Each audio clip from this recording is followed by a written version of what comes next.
Hello guys, Lolo. This is for Libra.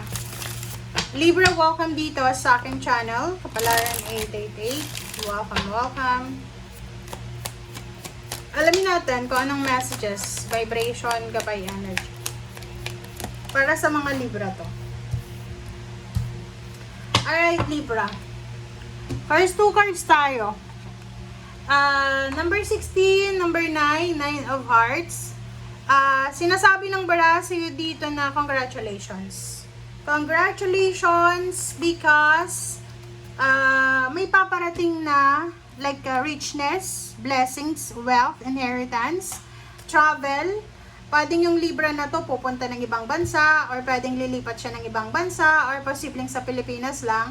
Magta-travel ka, pwedeng bibili ka ng sasakyan, bibili ng plane ticket, bus ticket, ano ba? Sa nakikita ko, there's a movement sa 2 years na mangyayari sa buhay mo. May mga Libra na posibleng ikakasal kayo. So, there's a source of happiness. So, yung mga single ngayong August, kung ayaw nyo pang magpakasal, tumigil kayo. Kasi sa 2 years na to, pwedeng ikasal ka dahil pregnant ka. Pwedeng ikasal ka kasi sobrang in love ka.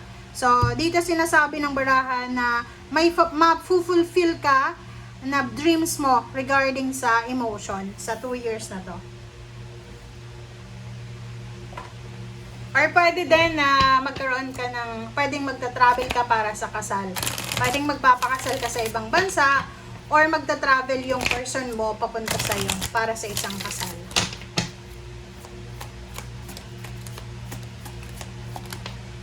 Alright.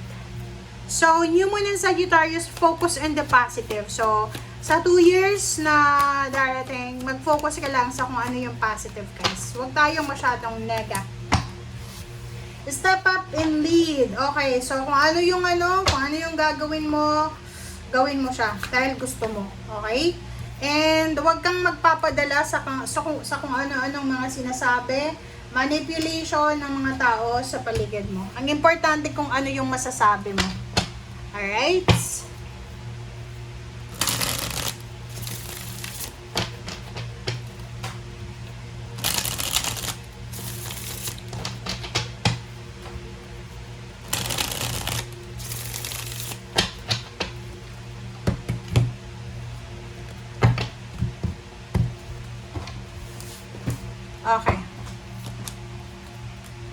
Okay, so yun. So, sabi ng bara sa'yo, if you're planning to travel, to relocate, if you're planning to move, kailangan mo daw mag-save ng pera. Kailangan mo ng malaking halagang pera para dyan.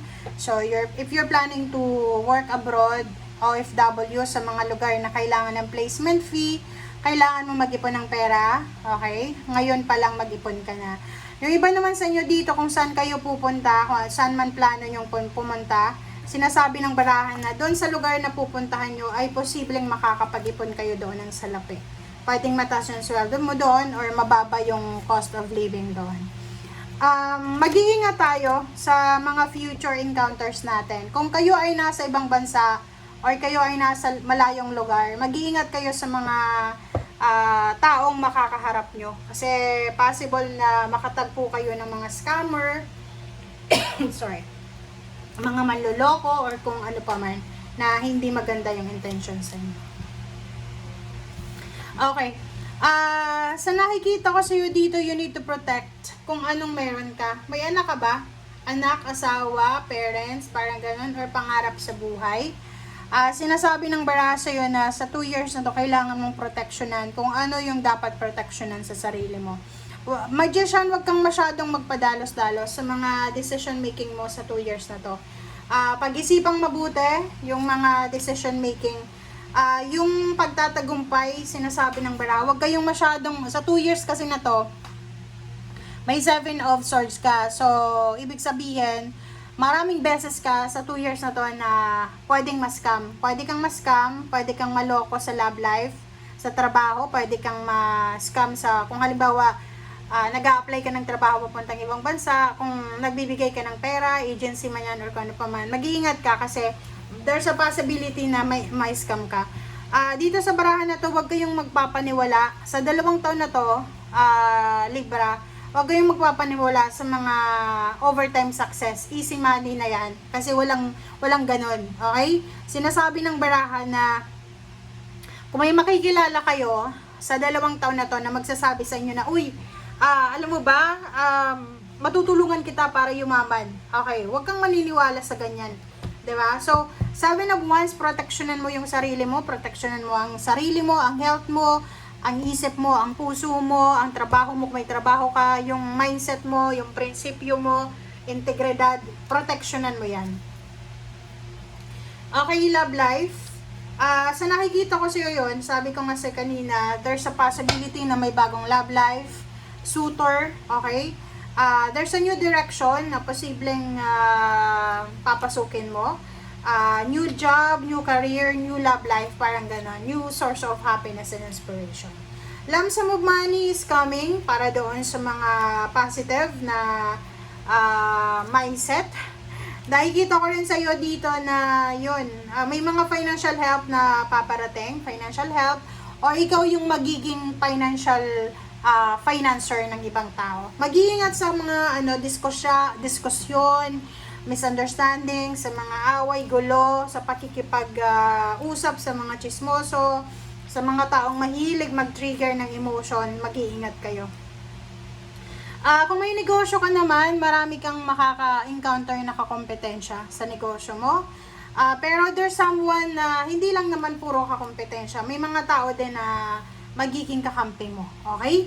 The devil, be careful sa mga Capricorn. Okay? Ito literal ha, Libra. Mag-iingat ka sa Capricorn kasi yung Capricorn na yan, hindi yan compatible sa'yo. So, mag-iingat ka. Huwag kang magpadalos-dalos na magtiwala sa Capricorn na yan.